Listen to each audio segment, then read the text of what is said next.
Good morning mga kaibigan, mga boss idol. Ayan, 5:37 ng umaga. Ayan, ito na yung update ngayon dito sa likod bahay. Ayan, natutuwa naman tayo kasi ang sisigla ng mga bagong sisi ng mga pato natin, mga kaibigan, mga boss idol. Ito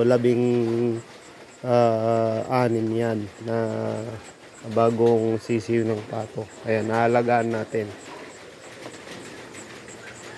Tumas na muli mga kaibigan, mga boss idol, yung tubig dito sa may ilog. Ayan oh. Ayan, dati nasa na siya, lampas bakod na natin siya.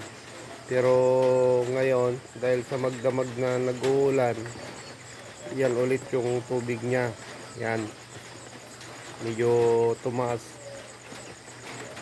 muli yung tubig mga kaibigan, mga boss idol oh. Yan.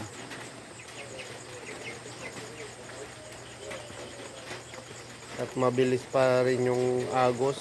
Yan o, napaka bilis pa rin yung pag-agos niya mga kaibigan, mga boss idol.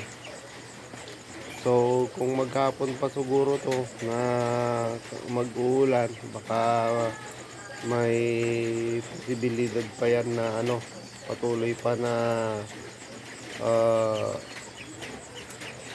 tataas muli mga kaibigan, mga boss idol. So ayan, yung kahapon hanap natin yung isang fish trap natin, nandyan na. Yan, yung nasa itas na yon nailagay na, pero yung isa hindi na natin makapasagilid, kaya hinihintay lang natin na bumaba muli yung tubig.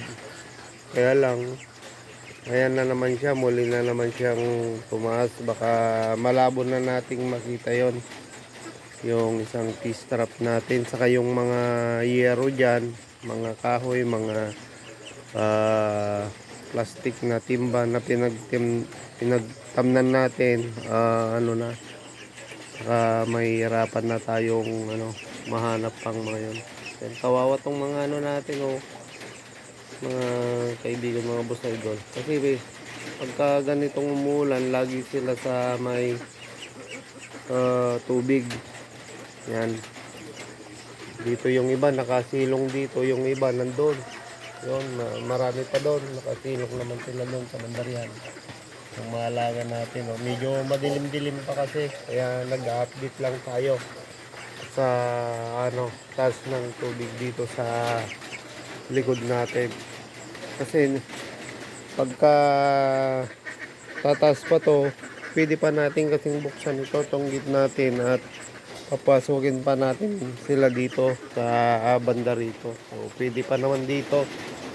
Yan, kaya lang madumi kasi dito pag nandito sila. Yan.